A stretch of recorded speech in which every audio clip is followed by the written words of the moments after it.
Hey everyone, after some time away I've come back to Darktide. For those that don't know, Darktide is a 4-player horde game set in the Grimdark universe of Warhammer 40k. The game had a pretty rocky launch, and I've played it at its early stages, and whilst I had fun, it eventually became stale. Recently, the game has been updated, and they overhauled a lot of things, so I came back to the game without much expectations, of course, but I'm very glad to say that the game is in a great spot. I've been having so much fun playing it that it brought back the spark to upload content since I've been enjoying it so much, and I sincerely hope you do as well. It's been long overdue, but thank you all for commenting, liking, and subscribing. And without further ado, let's get on with the video. So what's new? I will briefly overview the changes here. Let me know if you would like more in-depth videos in the future. But for starters, let's review the fun and juicy things about the patch. New skill trees, new grenades and abilities have been added to the game. For Veteran, in the previous patch, Veteran only had the sharpshooter route, and that limited playstyles and skill expression a bit. And now, we have a lot of room for choices, giving us a choice to play as more of a specialist or supportive role in our squad. You will see this theme a lot in our new classes. I love that even though we have so much visual lore in the game, these new skill trees and their abilities respectively provide even more to it.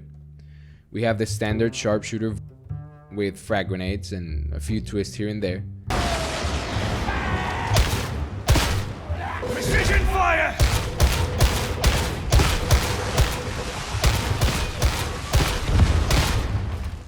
But there's also our brand new Commissar.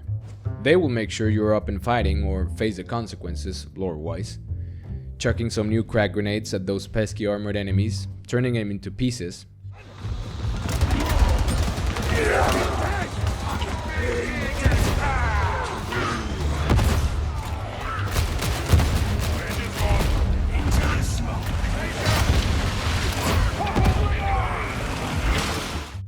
And finally, our Stealthy Boy, giving us that old Shade/Ranger smoke bomb feeling for us Vermintide players, and a whole new way to ambush enemies with smoke grenades.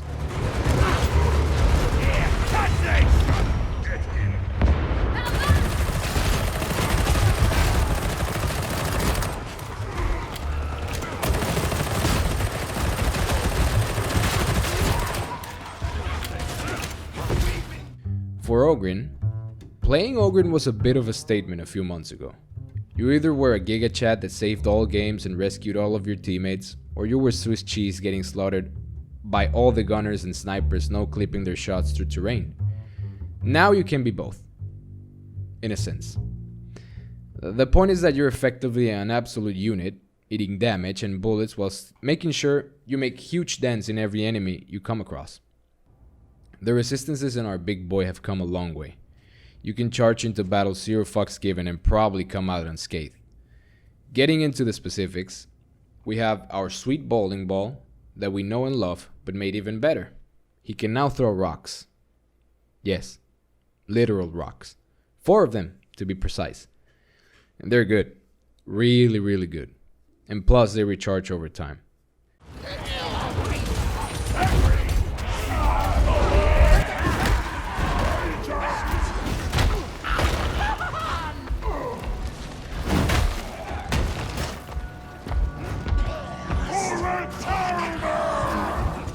Next, we have something I hope to see added into the game since I first used the Ogryn Shield. It is a taunt ability. You can now force enemies to attack you, providing some breathing room for your team in the middle of a horde. Combine it with the Slap Shield and you have all of those enemies running into a wall. Our new grenade for this particular branch of the Ogryn skill tree is one that if you played Ogryn in the past, you would know. The Ogryn was given a whole box of grenades in case he needed some explosive power. But what he really needed was the metal box in which they came. Earlier in the game, this metal box worked like our new rock grenades.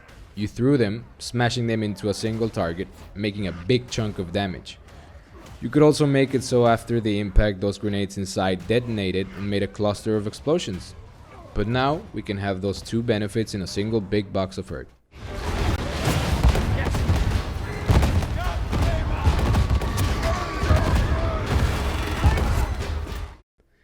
And finally, we come to our third option, the gun-lugging nuke Ogryn. Yeah, the grenade is effectively a pocket nuke, what's more to say. And our ability lets us instantly reload our ranged weapon and deliver some big weapon action. No, that is a weapon!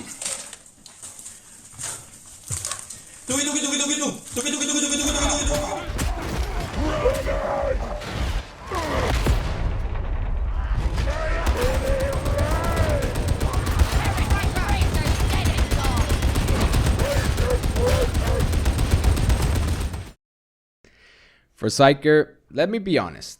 Psyker was in a really rough spot earlier. I remember, more than the others, in my opinion. It was not fun for me or engaging in any way to just be dodging and waiting for a charge bar to, just so I can brain burst an enemy from far away the entire game, or play with an autogun and participate in the RNG crafting system to get a decent gun. And completely forget the whole Space Wizard thing, which I dislike personally. So I went with a blue raspberry flames deflecting force sword thingy. Yeah, that's what I played as a Psyker, but it was better than the other two, so yeah. But now, if you enjoy Star Wars or Guardians of the Galaxy, you can have your fill.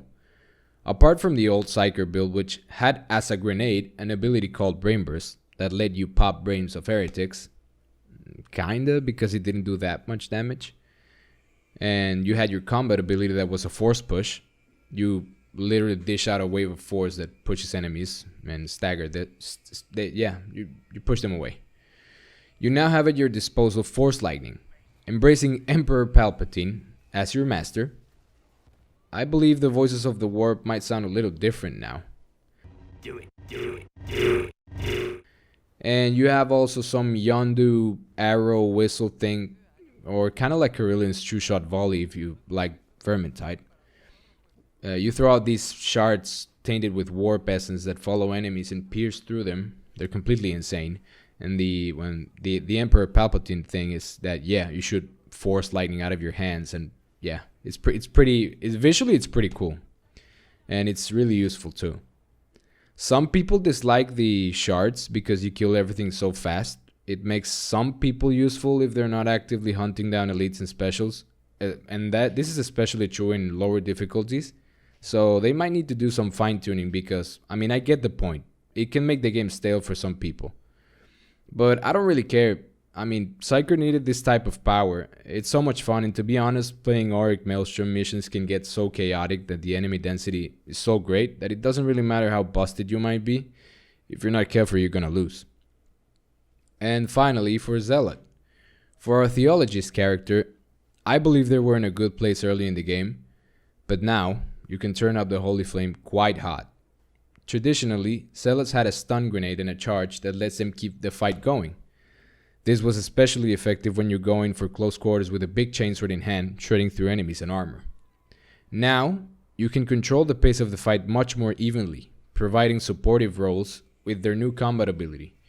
You pull out a relic that pretty much pauses the game for a few seconds, giving toughness out for allies in these golden waves around you.